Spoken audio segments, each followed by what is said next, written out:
Hello, hello, and the sun is shining like crazy into my living room.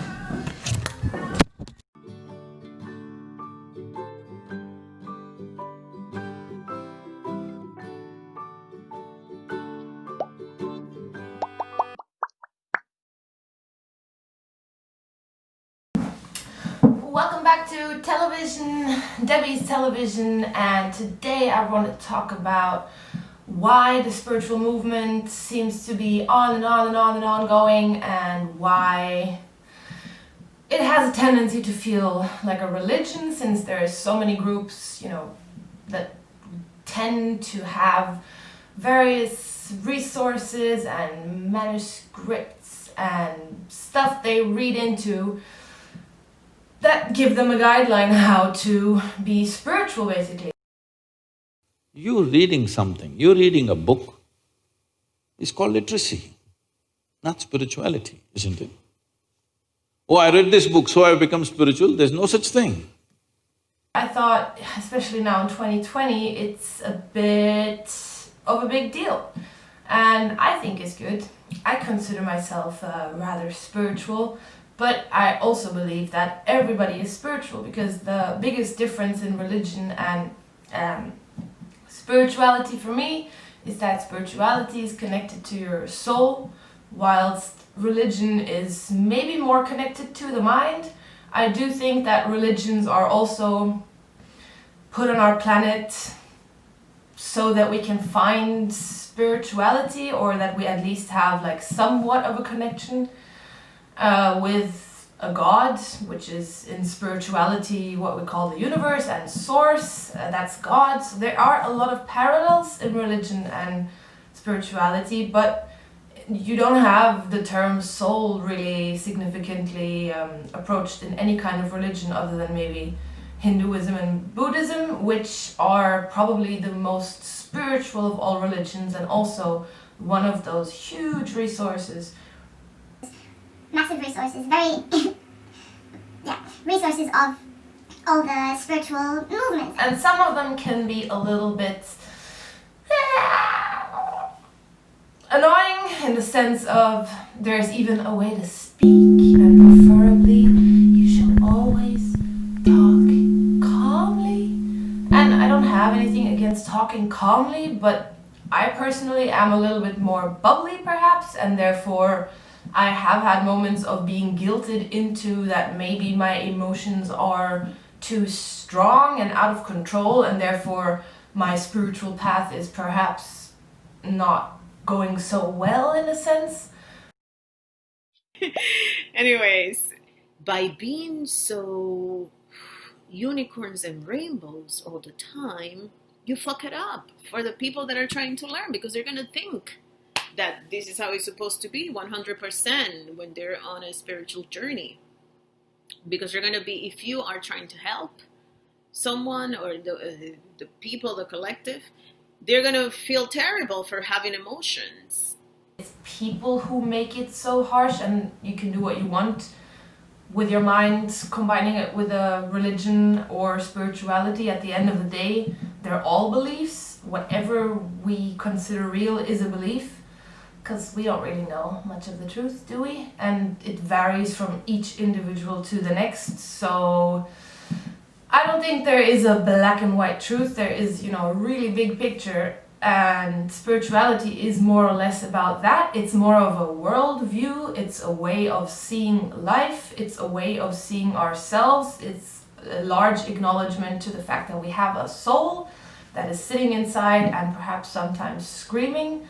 And most people that tend to indulge into spirituality to some degree are the ones that have been through somewhat of an experience that, came with an epiphany, and then from then on something changed. And really crazy examples for that, magnified examples, are near-death experiences. There's so many people who've had them and have almost, kissed another dimension and came back, and then, they bring all this information back for us. Have some sort of conclusion as to how far the mind and consciousness goes.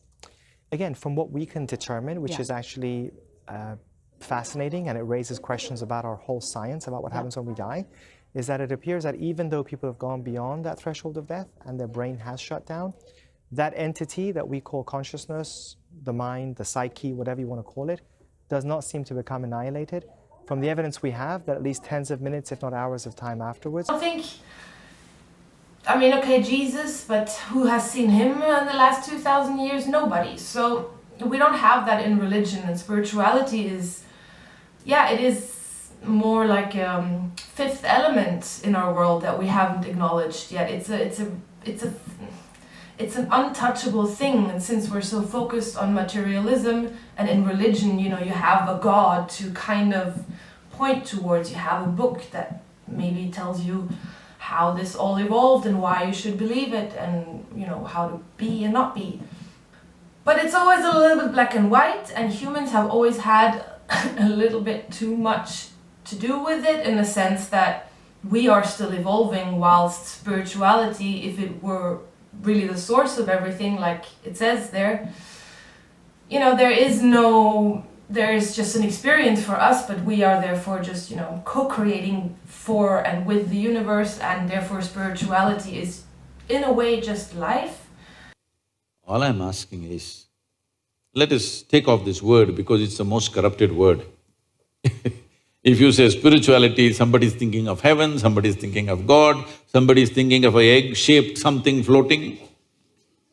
It's kind of overly discussed in a sense, which is good. It is an important topic, we need to talk about it, but it has been very misguided in a lot of ways. So much pressure behind it, we've managed to turn it into something rather career-like in a way, or ego-based. You can even be spiritual from an ego-based place, which is kind of against the whole point of engaging in spirituality in the first place. I mean, of course you need to engage with your ego, but not in the sense that you are doing something from the place of ego, because that's the whole challenge. Our egos think they're smarter than the soul, or they think that they should have the say, but it's more about the balance of the two. It's not about, you know, killing your ego. That's also a big topic within the spiritual community.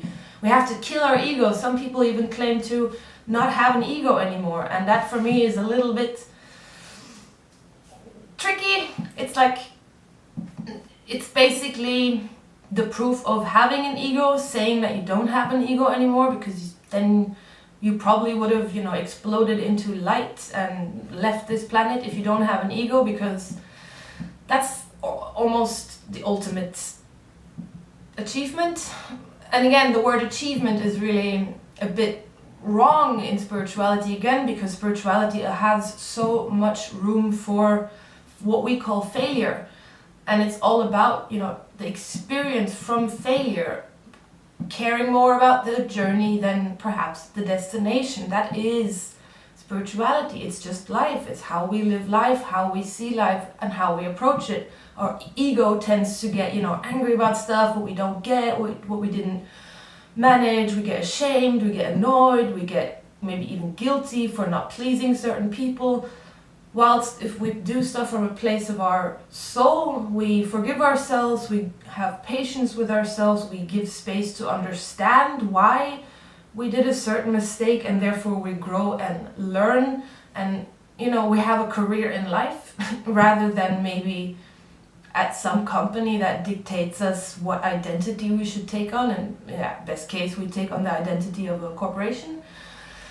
And that's very misleading in life. Economy, materialism, but maybe that's also the whole trap of life, to, you know, fall for it once and then realize it's not giving you anything, and therefore you approach life from a spiritual perspective. Yeah, it is a way to see the world rather than a religion where you are told that there is a God who is always watching you and will judge whether or not you deserve to go to heaven or hell, for example.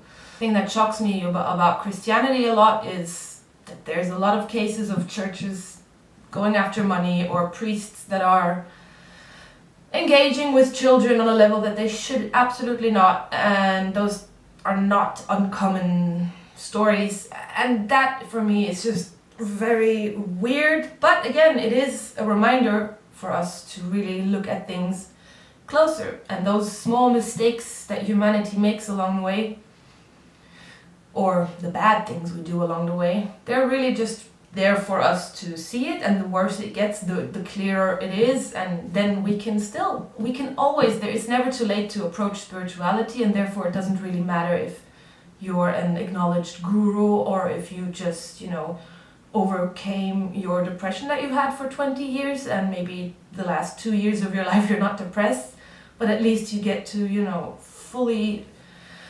experience your soul, your ego, your body, your mind, and the whole place you have within this world and the universe.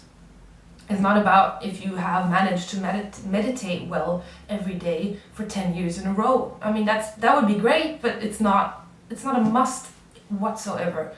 And every single one of us has a different purpose in life. Our souls have different reasons that they came here, so there is no pressure in that sense, and there is really just one unique individual, and then the next, and the next.